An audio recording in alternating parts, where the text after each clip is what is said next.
Bonjour à tous et bienvenue sur la chaîne Hélios Guidance. Je vous propose la guidance annuelle 2025 pour les scorpions. Alors, tirage que je viens juste de faire et non sans mal. Il a été intense, chaotique, difficile, mais je vous assure, il est très très beau. Vous avez certains aspects qui vont être un peu compliqués à traverser, mais rien de significatif comparé à ce que vous réussissez à mettre en œuvre, mes chers scorpions, sur cette année 2025. C'est assez incroyable. Vous allez vers votre réalisation, vers votre ouverture, vers votre bonheur. Vous êtes déterminé à agir pour vous et pour le mieux pour vous et vous y arrivez. Donc je vous laisse découvrir les enjeux de cette année avec les pièges dans lesquels il ne faudra pas tomber, ce qu'il faudra potentialiser et maximiser pour vous sur 2025 et j'espère sincèrement que vous passerez une belle année et que vous obtiendrez cette magnifique réalisation. Avant ça, évidemment, vous le savez, n'oubliez pas de vous abonner à la chaîne, c'est comme ça que vous lui permettez de grandir et que vous m'encouragez à continuer à vous proposer ces guidances. Donc merci infiniment de vous abonner si vous ne l'êtes pas encore et évidemment aussi liker, commenter et partager ces vidéos. Même une simple emoji dans les commentaires m'aide au niveau du référencement, donc merci infiniment à ceux qui le font déjà depuis longtemps et à ceux qui le feront à partir de maintenant. Je vous souhaite une belle année 2025 et un bon visionnage.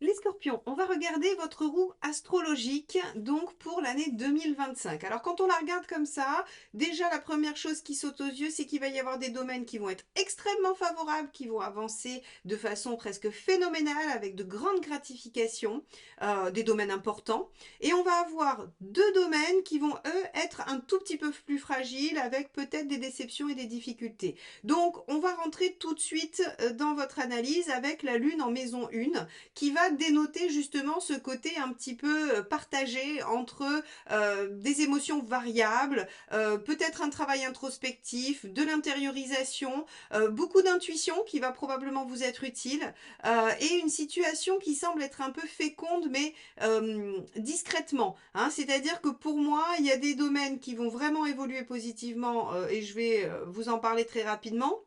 Mais on peut aussi avoir des choses qui vont être en gestation, qui vont être en train de mûrir, de grandir et qui pourraient porter leurs fruits ultérieurement, mais vous pourriez peiner ou être un peu déçu de ce que ça apporte, j'allais dire, dans l'immédiat.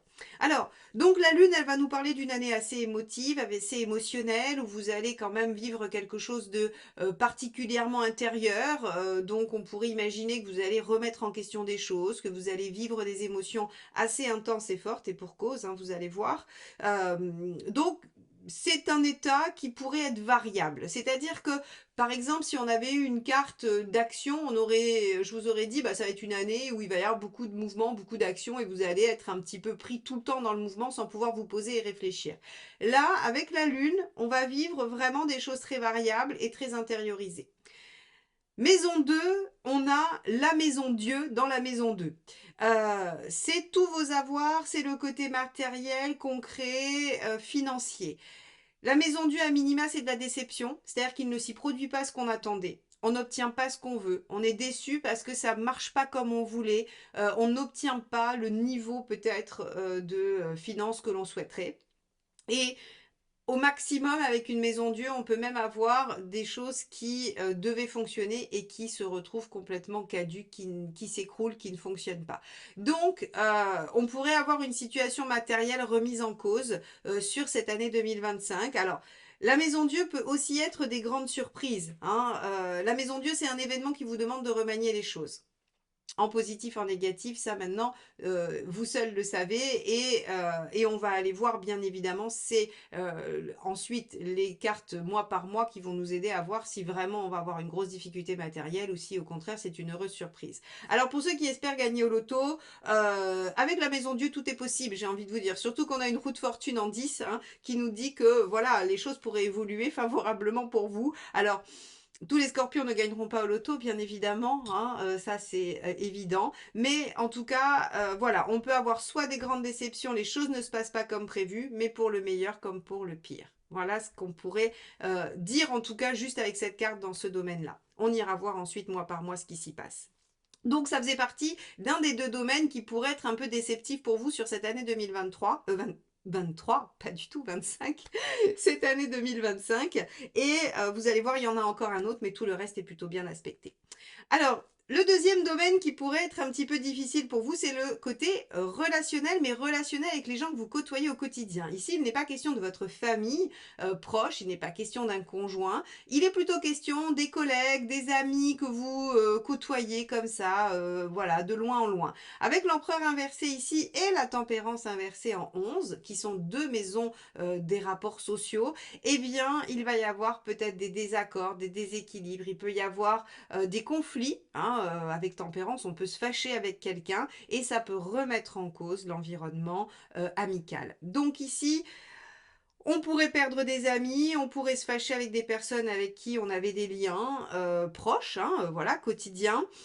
Et c'est vraiment, j'allais dire, le deuxième seul domaine qui pourrait vous déstabiliser un peu. Donc, on va vivre des hauts et des bas, il y a des choses qui se remuent émotionnellement, parce que relationnellement, ben, on est probablement mis un petit peu à l'épreuve sur les relations, et que dans le besoin de stabilité et de maîtrise concrète, eh bien, les angoisses vont peut-être arriver, parce que bah, la situation va demander à être maniée, pour le mieux ou pour le pire, mais en tout cas, ça va générer probablement des difficultés, de la crainte, voire de l'angoisse. C'est les deux seuls domaines sur votre année 2025 qui sont problématiques. Le reste est plutôt pas mal. Donc on se lance dans les bonnes nouvelles. Maintenant qu'on a fait les mauvaises, hein, voilà, on tourne la page et on va passer sur les bonnes. Alors, la maison 4, on a la justice.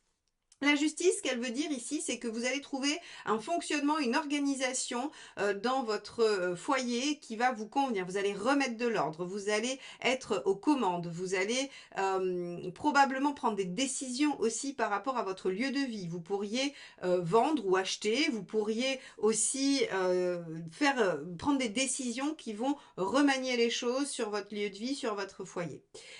Alors, pour moi, ces décisions, elles sont très en lien avec le reste. C'est-à-dire qu'ici, dans la maison 5, qui est votre réalisation personnelle, on a le monde. Donc, en fait, vous allez réaliser quelque chose qui vous tient à cœur. Soit vous allez avoir un enfant, hein, puisque la maison 5 peut parler des enfants, ou bien un de vos enfants va connaître une grande réussite et vous allez en être très fier. Ou alors vous allez créer quelque chose à partir de vous, puisque c'est tout ce qui sort de nous, la maison 5, c'est tout ce qu'on crée à partir de soi. Donc c'est la créativité, c'est par exemple si vous voulez, vous avez toujours eu une passion et vous voulez en faire votre métier, on peut le retrouver dans la maison 5 avec une belle concrétisation en 10 avec la roue. Donc en fait, il y a quelque chose qui vous tient à cœur, que vous voulez faire sortir de vous, une réalisation qui va aboutir. Ça peut aussi être dans les amours, puisque la maison 5 régit nos amours. Eh bien, vous pourriez rencontrer quelqu'un si vous êtes célibataire, vous pourriez aboutir à quelque chose d'épanouissant dans une relation amoureuse. En tout cas, il y a de très très beaux aspects sur cette maison 5. Et moi, j'aime beaucoup cette maison 5 parce que finalement, avec la une, elle nous parle de nous-mêmes et de comment on vit les choses. Et avec le monde en maison 5 pour l'année 2025, vous allez vivre de belles situations, vous allez vivre de belles choses gratifiantes, encourageantes, enthousiasmantes, passionnantes. Et donc ça, c'est vraiment un très très bel aspect. Ça devrait même vous aider à traverser le reste. Parce que, pour tout vous dire, on voit dans le reste de votre roue que même ça, alors ça peut vous soucier, ça peut vous créer des difficultés, que vos disputes avec l'entourage pourraient aussi vous soucier puisqu'on a une lune. Mais finalement, ça ne va pas suffire à assombrir votre année. Ça ne va pas être suffisamment important comparé à tout le reste et à toutes les gratifications pour vraiment vous faire passer une mauvaise année. Ça peut vous faire passer de moments un peu difficiles, des moments un peu délicats, mais c'est tout, rien de plus. Avec le 21 ici, on est vraiment dans une belle expansion de soi, dans une belle réalisation. Et regardez, dans la maison 6, on a le battleur.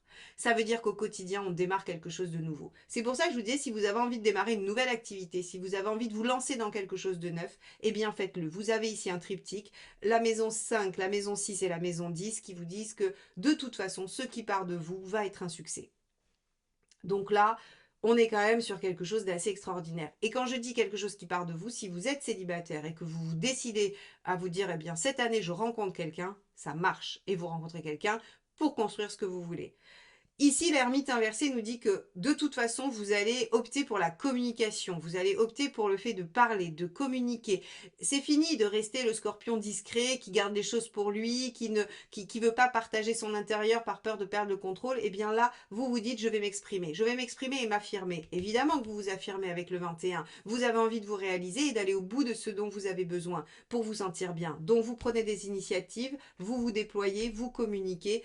Et vous communiquez doublement puisqu'on a une impératrice en neuf aussi ici. Donc en fait, toute cette roue, elle nous montre que vous décidez de prendre votre place dans le monde, de la prendre telle que vous l'imaginez, et ça vous rend heureux et heureuse. Alors bien sûr, admettons, vous décidez de commencer une nouvelle activité professionnelle. Vous voulez quitter un job pour vous lancer dans un nouveau. Oui, il risque d'y avoir une déstabilisation matérielle, évidemment, puisque vous faites rupture. Mais, encore une fois, ce n'est pas suffisant pour déstabiliser le reste de votre thème. Donc ça veut dire que ce n'est pas euh, quelque chose qui va vous freiner dans votre déploiement. Donc ici, que ce soit dans le domaine amoureux, dans votre déploiement personnel ou dans la prise de votre place dans le monde, tout va dans le bon sens et vous êtes déterminé. Ça, c'est Scorpion aussi, hein, être déterminé à aller au bout, de rien lâcher. Vous êtes déterminé à construire ce que vous avez en tête et ce que vous voulez pour votre bien-être et votre réalisation, votre aboutissement. Ça fonctionne. Donc on a dit, ok, on discute. Donc ça veut dire par exemple si vous avez un souci avec des associés, avec des partenaires, avec des amis, avec votre compagnon ou compagne, eh bien vous allez opter pour la discussion, pour l'échange, pour le dialogue. Alors ça peut créer effectivement des disputes. Alors je vous rassure, ça ne créera des disputes qu'avec les gens que vous croisez quotidiennement de façon distendue. Parce qu'avec le partenaire ou la partenaire, on a plutôt un échange et une réciprocité dans le fait de vouloir avancer que des disputes et des ruptures. C'est vraiment ici que se situent les difficultés. C'est-à-dire que votre affirmation va peut-être déplaire à certaines personnes de votre entourage. Eh bien tant pis. Ces personnes-là resteront sur le bas-côté et vous continuerez à avancer.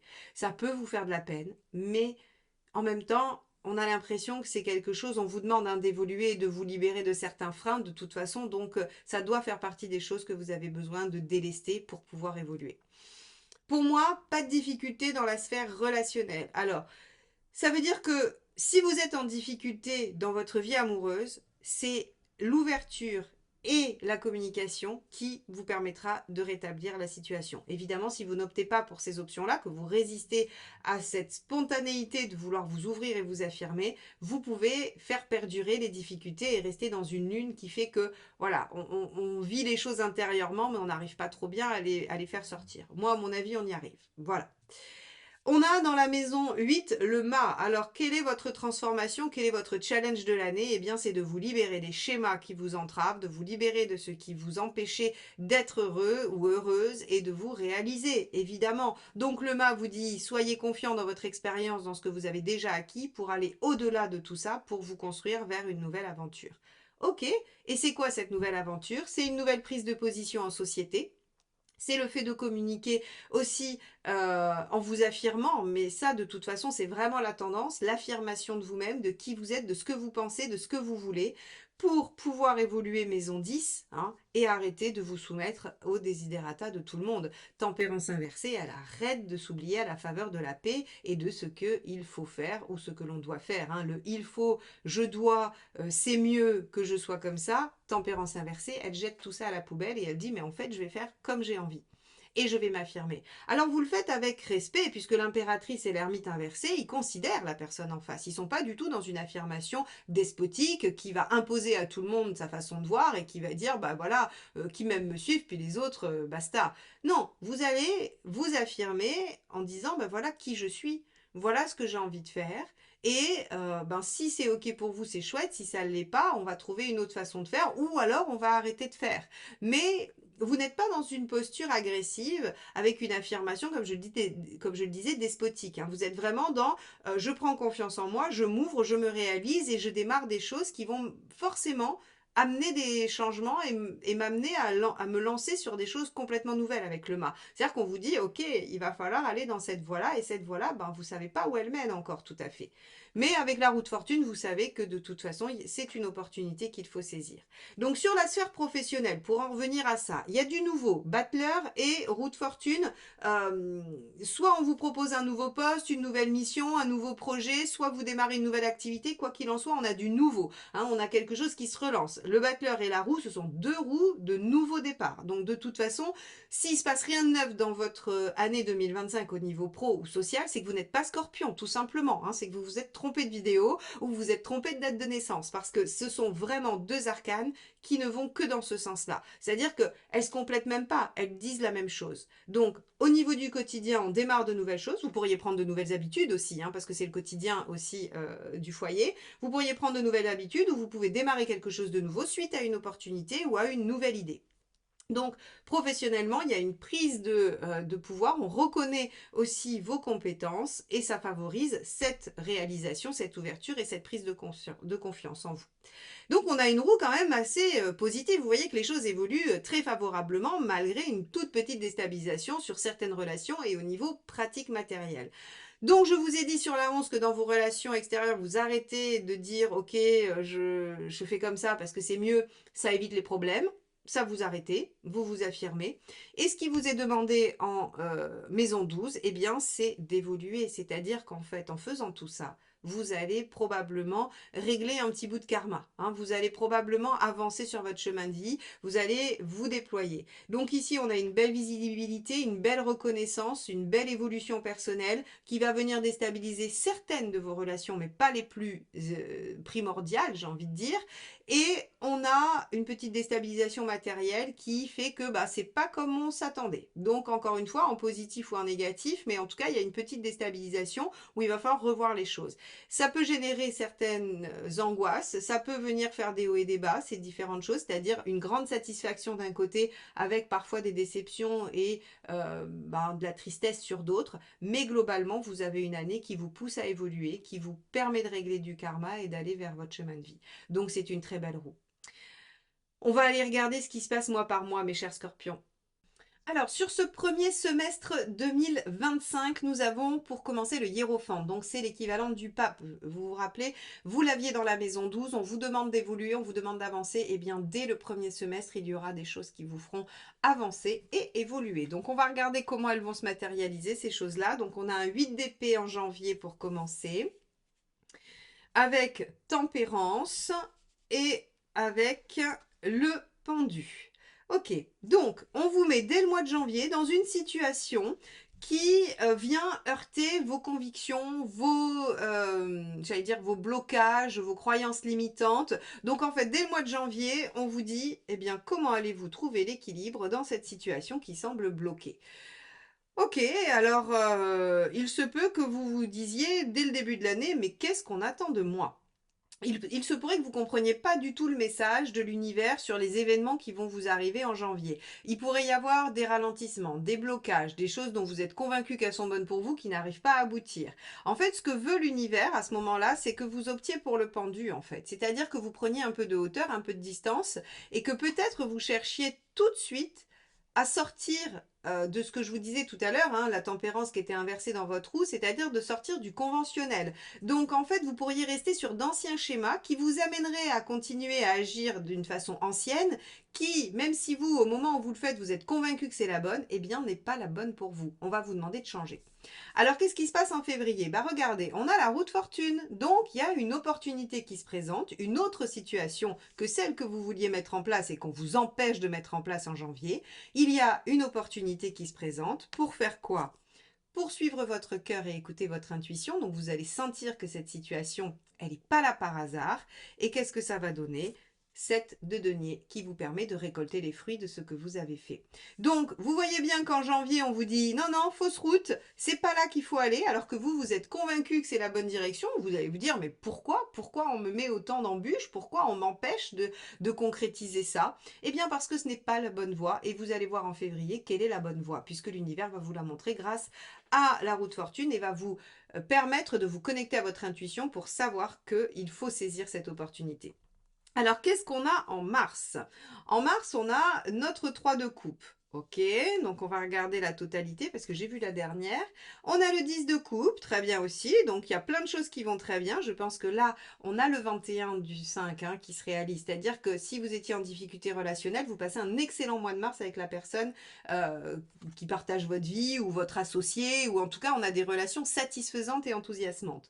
Par contre, on a la tour. Alors, qu'est-ce que ça signifie? La tour, on l'avait dans la maison 2. Donc, on pourrait imaginer que c'est sur le mois de mars qu'il va y avoir un événement qui va venir remettre un peu les cartes sur la table et qui va vous demander de remanier des choses. Mais on voit que c'est surtout axé sur la coupe. Donc, moi, je parierais plutôt sur la dispute, sur le fait que votre situation, les éléments que vous allez prendre en compte en février, ils vont amener à ce moment de flottement dans les relations, avec une affirmation peut-être de qui vous êtes, et ça va déplaire. Donc, on va avoir deux aspects. On va avoir une grande joie pour vous à réaliser votre objectif de vie, 10 de coupe, je fais de ma vie un rêve, je vais vers ce qui me rend heureux et ce qui m'épanouit.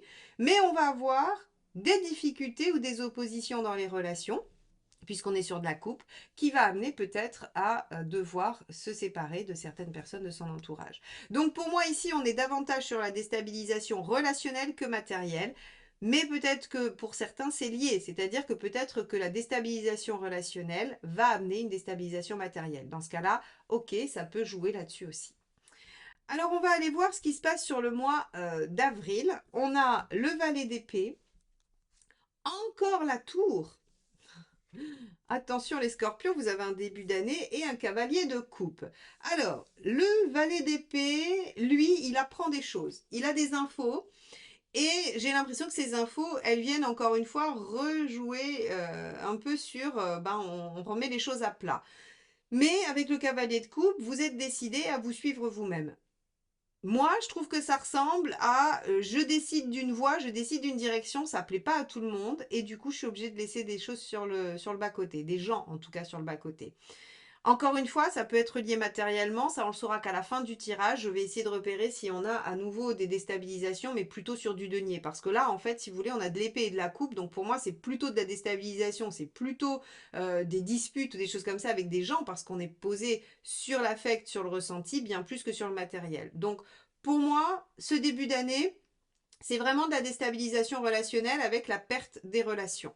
Ok.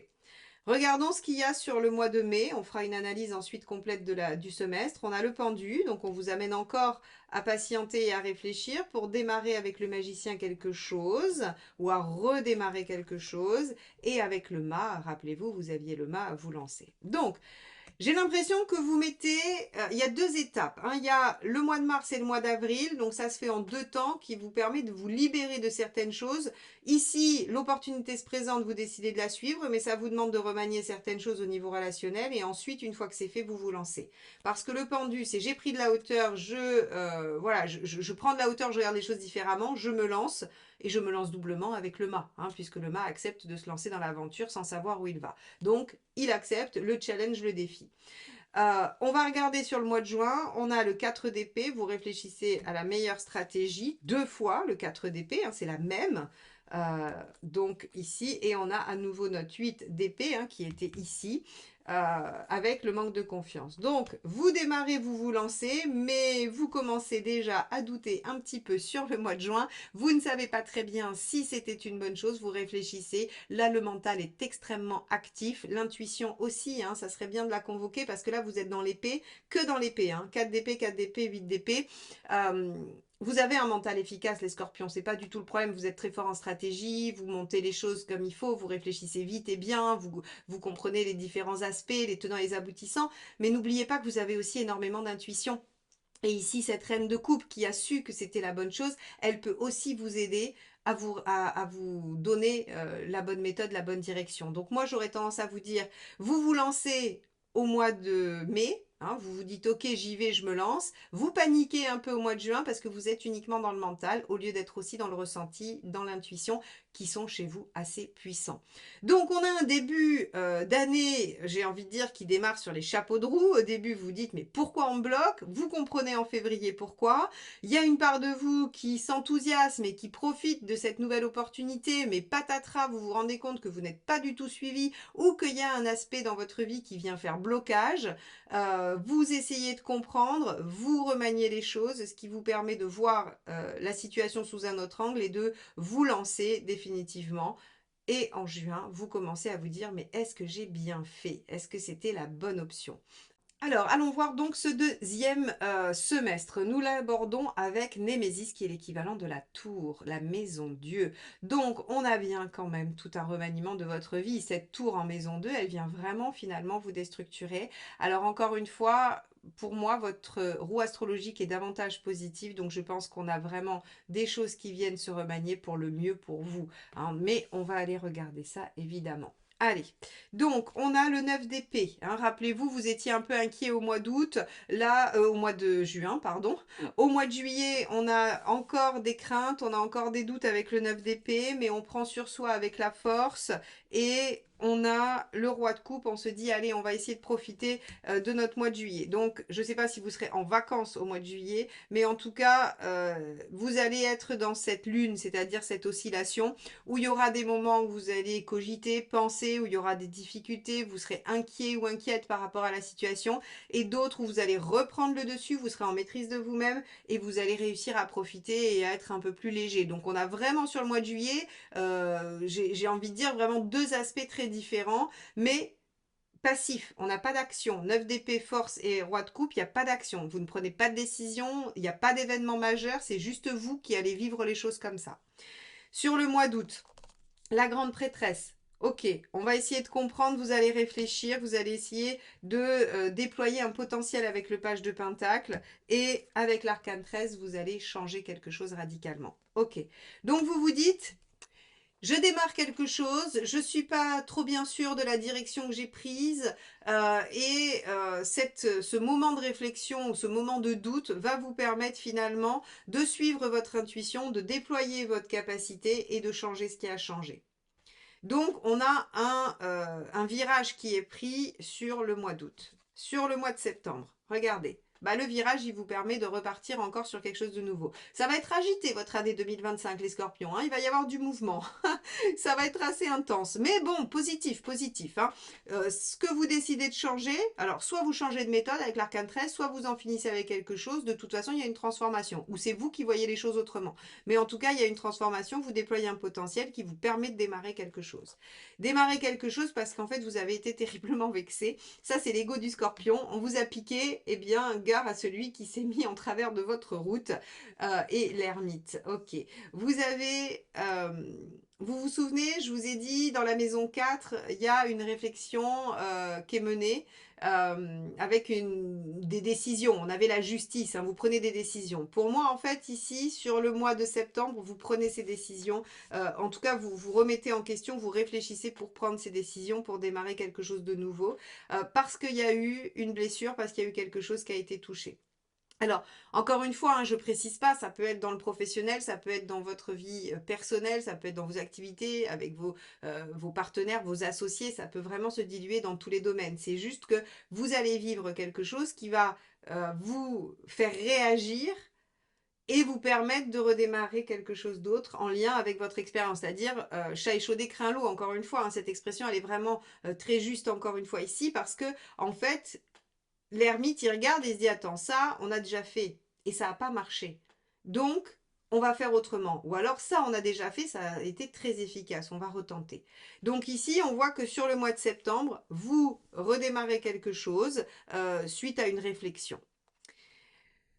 Voyons le mois d'octobre. Waouh, je ne vais pas en avoir plus parce que vous les avez tirés sur tous les jeux. J'ai la tour. Donc, j'ai encore la tour, elle est ici, vous l'avez tirée encore avant. Sur le mois d'octobre, on a un remaniement encore une fois. Je sais pas, vous allez vraiment utiliser Pluton, hein, Pluton et Mars, les scorpions, hein. Roi d'épée et roi de bâton. Donc, encore une fois, comme je l'ai dit, gare à celui qui s'est mis en travers de votre route. Vous voyez, Vous avez une année qui est assez intense, hein. Je pense que vous constatez que c'est compliqué pour moi de faire du lien, d'arriver à mettre tout en lien ensemble parce que, en fait, si vous voulez, on a l'impression que vous accélérez, vous freinez, vous changez de direction, vous accélérez, vous freinez, vous changez de direction. Des fois, vous changez de direction en pleine accélération. En fait, il faut imaginer que votre année, elle va se passer un peu comme ça. C'est-à-dire qu'il y a des moments où, euh, quand vous freinez, c'est les angoisses et les peurs, les doutes, ou c'est les choses que vous apprenez ou les vexations. Et quand vous reprenez de l'accélération, c'est les moments où vous reprenez confiance en vous et où vous suivez votre intuition. Euh, Là, moi j'ai l'impression que vous remettez vraiment en question vos liens avec les gens autour de vous, comme si votre évolution personnelle faisait que vous n'étiez plus en adéquation avec votre entourage. Et donc ici, j'ai vraiment envie de vous dire, ça c'est une très forte affirmation de vos idées, de vos besoins, de vos envies, de même votre façon de penser. Et on voit avec la tour que ça vient bouleverser les fondements de ce que vous avez construit. Donc effectivement, là, on peut avoir une remise en question professionnelle complète avec un roi d'épée qui veut satisfaire les besoins du roi de bâton et donc qui est prêt à tout balancer. Alors moi j'ai envie de vous dire attention, vous pourriez avoir envie sur 2025 par exemple professionnellement de démissionner sur un coup de tête et de vous dire ça suffit, j'en ai marre, je ne veux plus de ce que je fais, je ne veux plus de cette vie, donc je coupe et on verra bien. Parce que ça ressemble aussi un peu au mât, vous voyez. Et votre entourage pourrait vous dire mais tu es fou, ne fais pas ça. Et vous pourriez dire que votre entourage ne vous veut pas du bien et donc être dans une démarche qui fait que bah, vous préférez couper avec l'entourage et tout remettre en question. Alors ici, je ne vais pas avoir je vais pas avoir la possibilité de vous dire c'est bien ou c'est mal. Je ne vais pas pouvoir vous dire il faut le faire ou il ne faut pas le faire parce que ça va vraiment dépendre de chacune de vos situations. En revanche, ce que je peux vous dire, c'est que il va falloir que vous arriviez à conjuguer intellect, capacité profonde d'analyse et intuition. Vous avez une roue très positive, mais attention, on a vu qu'on avait la maison Dieu en maison 2, donc même si ce que vous mettez en place va être une franche réussite, vous pourriez vous déstabiliser matériellement. C'est le seul risque. Voilà. Après, à vous de voir individuellement dans vos situations respectives si vraiment c'est faisable ou pas, mais je pense qu'en 2025, le fruit de cette réflexion et de cette envie de s'ouvrir et de se réaliser, ça va être des changements quand même assez fondamentaux, hein, puisqu'on a quand même beaucoup de tours. Sur le mois de novembre, qui va être le mois de votre anniversaire, donc votre mois de révolution solaire aussi, mes chers scorpions, on a envie de suivre le valet de coupe. Alors le valet de coupe, regardez, et le mât, hein, donc vous voyez bien quand je vous dis la tour, le mât, tout ça, ça fait un peu, je claque la porte et je réfléchis pas. Et 6 de bâton. Sur le mois de novembre, en fait, vous allez avoir envie de vous suivre et de suivre que vos envies. Le problème du valet de coupe, c'est que souvent, il est un peu présomptueux sur ses capacités. C'est-à-dire que, vous savez, le valet de coupe, c'est celui qui se dit, non mais par amour, tout est possible. Alors, probablement, oui, par amour, tout est possible, j'imagine. Mais valet de coupe, mât, j'ai envie de vous dire, il y a quand même beaucoup de composantes que vous n'avez pas en tête. Il y a quand même beaucoup d'éléments que vous n'avez pas en maîtrise. Et alors, vous êtes déterminé, terriblement déterminé, puisque vous avez un 6 de bâton. Alors, le 6 de bâton, il nous dit ça va bien se passer. Mais vous pourriez négocier un virage un peu serré, là, sur le mois de novembre, les scorpions. Vous pourriez jouer au funambule et pas être loin de perdre l'équilibre. Alors, je vais tout de suite aller voir décembre, parce que forcément, ça m'intrigue. 8 de coupe, très bien. 5 de coupe. Waouh! Oh, et 10 de coupe. Bon, eh ben les scorpions, chapeau, parce que, voyez, j'ai envie de vous dire attention, attention, parce que voilà, je veux pas qu'il vous arrive quoi que ce soit, ou que vous soyez déçus, que vous vous retrouvez dans une situation catastrophique. Mais en fait, sur le mois de décembre, 8 de coupe, 5 de coupe, vous êtes capable de tourner la page sur ce qui ne vous convient plus pour aller vers quoi? Le 10 de coupe, votre vie rêvée. Donc vous voyez bien que cette roue astrologique où on vous dit, bah en fait, ça va déstabiliser votre entourage et puis matériellement, ça peut venir gripper un peu. Mais par contre, sur le point de vue personnel du développement, de votre épanouissement et de votre réalisation, vous y arrivez sans encombre. Vous avez quelques moments de doute parce que probablement qu'on vous fait douter. N'oubliez pas que le 9 d'épée, ce sont les angoisses des autres. Quand vous dites j'ai envie de faire ça et qu'ils vous disent oh là là, mais t'es fou, t'es folle, tu y arriveras jamais, moi à ta place je le ferai pas. Oui, oui, la personne elle vous parle bien d'elle à votre place, elle vous parle pas de vous, elle prend pas en compte qui vous êtes et vos capacités. Elle ne fait que elle se projeter dans la situation et elle vous projette ses propres angoisses. Donc en fait, vous êtes obligé de couper avec des gens de votre entourage, tout simplement parce qu'en fait, ils vous entravent dans votre réalisation. Ils vous entravent dans vos décisions, que vous savez être bonnes pour vous. Vous savez que quand vous vous donnez un challenge, les scorpions, eh bien en général, vous y arrivez parce que vous avez une détermination à toute épreuve. J'ai presque envie de dire que vous êtes les pitbulls du zodiaque, hein, c'est-à-dire que on a les taureaux et les capricornes qui sont capables de réaliser des choses à long terme avec une pugnacité, une ténacité vraiment ancrée. Mais vous, c'est de la hargne. C'est que quand vous décidez que vous allez faire ça, rien ne peut vous arrêter et vous êtes prêt à brûler tout sur votre passage qui vous empêcherait éventuellement d'y arriver. Eh bien, c'est ce qui se passe cette année. Vous savez ce qui est bon pour vous, vous savez ce que vous voulez voir advenir dans votre vie, vous le mettez en œuvre. Vous allez par moments être déstabilisé, d'où la lune en maison 1, mais vous atteignez ce que vous voulez mettre en œuvre. Ce 10 de coupe en fin d'année, il est juste merveilleux, il est incroyable. Je pense que vous serez extrêmement satisfait de vous, les scorpions, en cette fin d'année 2025. Voilà ce que je peux vous dire. Une année riche en émotions, haute en couleurs, en événements, en haut et en bas. Ça va être des véritables montagnes russes. J'espère que cette guidance vous permettra d'appréhender tout ça le plus sereinement possible, puisque mes guidances n'ont pas d'autre ambition que de vous aider à cheminer et à nourrir votre réflexion par rapport à ce qui se passe dans votre vie. Donc j'espère sincèrement que vous vous en servirez comme ça, en vous disant ok, je sens de l'angoisse, mais c'est normal, il faut que je m'écoute, il faut que je me fasse confiance. Il faut que je sois vraiment dans une démarche de modifier des choses tout en faisant un peu attention à ma stabilité parce que c'est important aussi pour vous la maîtrise et la stabilité, les scorpions. Donc voilà, j'espère que vous vous en servirez du mieux possible. En tout cas, moi, je vais vous souhaiter une belle réalisation sur cette année 2025, donc une bonne année 2025. Et je vous dis à très très vite pour de nouvelles guidances. Bye bye.